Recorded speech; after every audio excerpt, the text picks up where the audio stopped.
I accidentally forgot my giant ass, gold painted ass, gaping like a pregnant bitch's ass, hoop earrings at home. I hope the viewers get my obvious attempt at emulating Anita Sarkeesian, obnoxious as fuck red lipstick, and the Batman-esque winged eyeliner. All I need now is a dead, cold-hearted, unsympathetic woman on a mission look in my eyes, and then I'm all set. Is this good enough?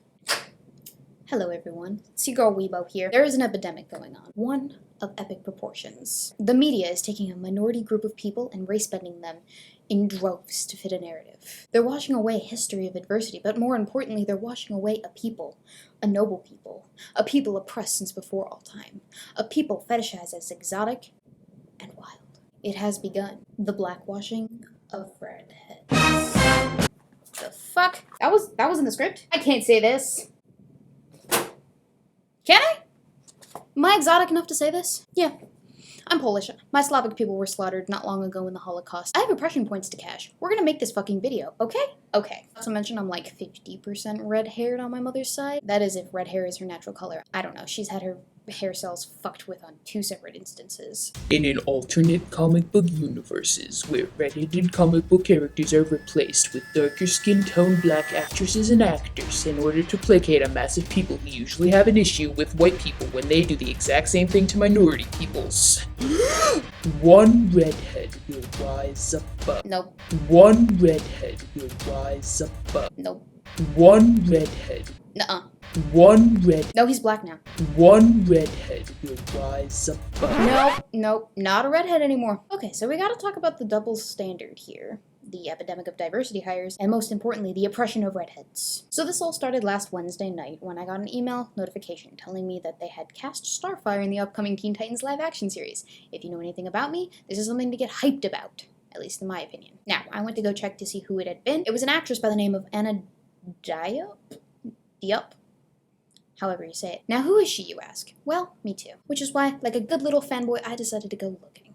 This is Anna Diop. And now, for those of you who are unfamiliar, this is Starfire. A bit of background for you. Starfire is an alien from the planet Tamaran. She is known for her shocking looks, not just her killer bot and gorgeous features, which I will admit Anna Diop does look gorgeous as shit, no denying it. But I will say this, the red hair and the orange skin are pivotal because they are iconically her. She is the comic book redhead. Fuck Jean Grey, never mind Barbara Gordon, sorry, I don't make the rules. Except that I do, because this is my channel and I've been waiting for this live action for like 12 years. Contrary to my agitated aura, I do not have a problem with the fact that they cast Anna Diop as Starfire. She's a freaking alien with orange skin. She was gonna need heavy makeup and after-shot editing regardless of whoever the fuck played her. Unless Gizmodo, of course, gets their way, which is where half of my anger, half of it, comes from. Quote, the way the new Teen Titans series decides to depict Starfire could be a very big deal. The show could decide to have Diop undergo full body paint in order to achieve Starfire's canonical Tamaranian look. Alternatively, her look could be much more oriented towards Diop's natural looks, which would be a major shift in the way that Starfire is represented on screen. In Starfire's case, given the budget constraints of most digital-only shows, it could make a lot more sense to forego the orange skin in favor of a more manageable special effect to invoke her Tamaranian powers. Now, if Gizmodo gets its way, comic book nerds everywhere who have been waiting forever for this iteration most of their lives and don't give a flying fuck about Diop's natural looks and a shift in representation will take a big issue with this, me included.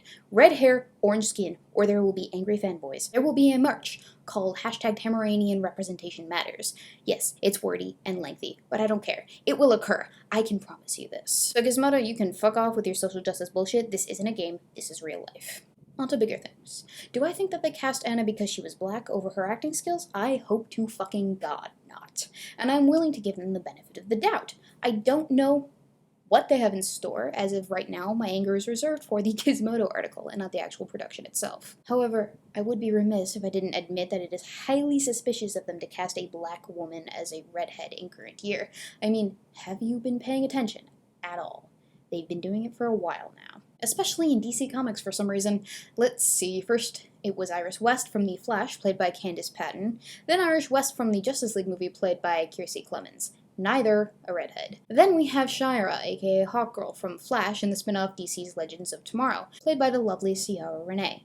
Also not a redhead. Next we got Jimmy Olsen, aka Jimmy Olsen from Supergirl, played by, I'm gonna fuck this up, Mechad Brooks, bitch doesn't even have a single hair on his head. Not a one. Not to mention he is way too gorgeous to play Jimmy Olsen. Have you seen Jimmy Olsen? Have you? Okay, so what about Alice Monoghan from the Hellboy franchise? An Irish-blooded redhead who is being portrayed by a Polynesian woman by the name of Sasha Lane. Now, in classic SJW fashion, I am going to regale to you a history of oppression and how past injustices suffered by the redheads as a people makes this current-day oppression even more degrading to those people. Woe is them. You probably didn't know this, but back in the day, redheads were thought to be amongst the most vile of creatures. The infamous Malus Maleficarum, otherwise known as the Hammer of Witches, was a guide written by a member of the clergy as a manual meant to identify and hunt down witches. If you would all recall from your history lessons, they were none too kind to suspected witches. You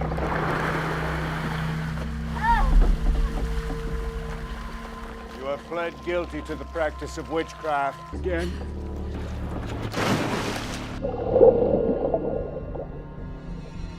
Supposedly, according to various sources of varying reputations, the Hammer of Witches referred to red-haired peoples as incubi, lycanthrope, and witches. I say this with a manner of uncertainty because despite my brief stint in middle school as an occult-obsessed nerd, I never actually managed to get my hands on a copy of the Malus Maleficarum. I mean, can you just imagine the charge on my dad's credit card transaction at 14? Weebo, why did you decide to buy a book that teaches you how to hunt down and kill witches? Because I was bored, Dad. To Kill a Mockingbird is only so many pages. Jeez. They would be tried and subsequently killed, and even at times their very trial process would end up killing them. For example, the infamous swimming test where suspected witches were bound and stripped and tossed into a nearby body of water. If they floated, they were witches. If they sank to the bottom, they were not. Makes sense, right? But perhaps one example is not suitable for you people. Another! During the Spanish Inquisition, quote, ancient bias against red hair manifests in the flaming hair of Seth Typhon, and in the red-haired slave figure of the classical comedy persists in medieval and Renaissance drama and visual arts, as well as in European folklore, where red hair symbolizes the fires of hell and the demons stroking them. As a result, English, German, French, Polish, and East Slavic popular cultures designate red hair and freckles as peculiar to Judas and the Jews. The same association runs in high culture from the Spanish Inquisition's view, or red hair as Jewish by default. From the Jewish persons in European Imagination, A Case of Russian Literature, page 89 to 90. Now, if you recall, the Spanish Inquisition, 2,000 people were judged in Valencia and Barcelona, around 91.6% to 99.3% of which were Jewish. Now, they were killing Jews, and since all of the redheads were thought to be Jews, and redheads are generally in short supply, the likeliness of the percentage of redheads killed is vast, is it not? Is that not enough oppression for you? Well, how about a more contemporary example? These headlines. Men stabbed over ginger hair. Woman wins ginger jibes tribunal. Red-haired family forced to move. Schoolboy bullied over ginger hair hanged himself. Red hair revenge. Attack on Lincoln boy sees men jailed. I'm sure you've heard the terms carrot top, ginger, carrot heads, all typically derogatory terms, right? Oh, and you thought that War for the Planet of the Apes was racist, bigoted, and offensive? What about ragas, an Australian term derived from the red-haired ape orangutan to describe redheads? How about the common saying that gingers have no soul? How about the concept that redheads are all bad-tempered, quick to anger, stubborn, and highly lustful? Get out of here, get me some money too.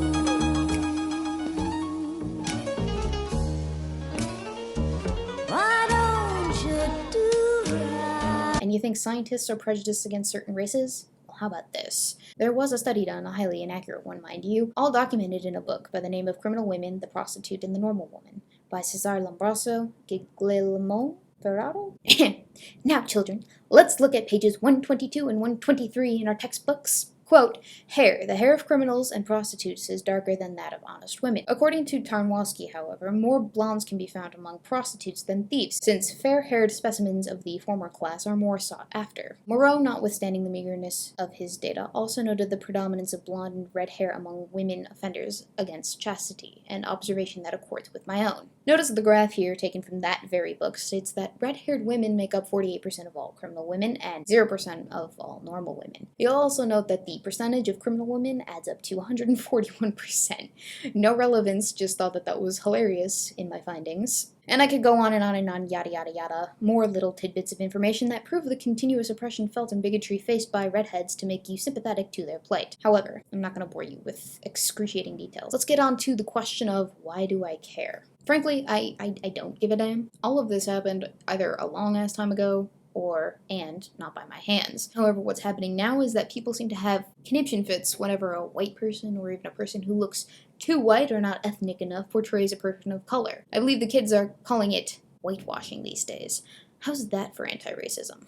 But at the same time, those same people take no issue with red-headed characters being blackwashed. Yeah, makes sense. If you want to talk about the oppression of a minority, then so be it. Let's talk about it. And let's talk about the biological minority, a sect of people born into this world from birth different from everyone else. 1 to 2% of the population with a history of oppression are being oppressed by another people. And according to certain people's logic, this would merit them the maximum number of oppression points, because they're a historically oppressed super minority. So my argument is for that of consistency. If you're going to make a big deal about the subtle oppression of another people, then make a big deal about the blackwashing of redheads in comic book media. I've presented you with a substantial history, contemporary and otherwise, of oppression. There's data, there's newspaper article headlines, there's even media representation that leaves some things to be desired. So then where's the activism? Where's the outrage? The question to ask now is this: do you compromise your ideals, or do you compromise your ideals? And by that I mean, do you accept the marginalization of an oppressed minority in favor of your own people's benefit, or do you stand with the more marginalized minority? Because remember, if we're adding up oppression points in the Olympics of marginalized groups, then I'd give the gold to the redheads. Points for being the most provable statistical minority. The duration of their oppression spans a much longer time period than anyone else, and because the percentage of numbers among them slighted in ways such as derogatory words, genocide, unlawful executions, fetishizations, and general oppression is greater due to their minority status. So let's get it on, social justice warriors. You're going to have to make some sort of decision on the matter.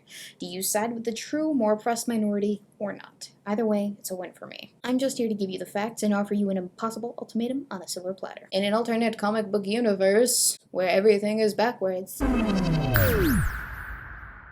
Join us next time when we talk about the oversexualization and objectification of male superheroes in media. So I feel compelled to remind you that I am nearing 2K subscribers, and with that comes a Q&A video, so if you have any questions, feel free to comment them in the comment section down below. Also, I'm sure you've heard that some of your favorite YouTubers are being hit with this pesky yellow $ fever from YouTube. I am no exception. Anyway, just to play it safe, I'm uploading all of my content in duplicate to vid.me, just in case, so if you would like to cover your bases and follow me there, I'm Weebo Jones over there, the link to that channel is in the description, along with all of my sources and all of my social media and all of everything else. If you're enjoying what I do here, please consider joining us on Patreon. You get to see some of my future plans and upcoming content and such ahead of everyone else, or consider investing in your own t-shirt with non-patented 100,000% authentic Weebo merch from my channel to fuel my insatiable desire to update my production value, since I can no longer shamelessly use my puppy to fill that department. Now, if you enjoy what I do but not nearly enough to financially support it, that's also cool. Just make sure you like, comment, and subscribe, and share this video.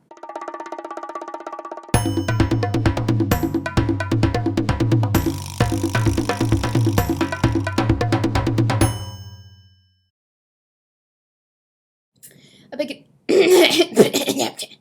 Next up, we have Jimmy Olsen, a.k.a.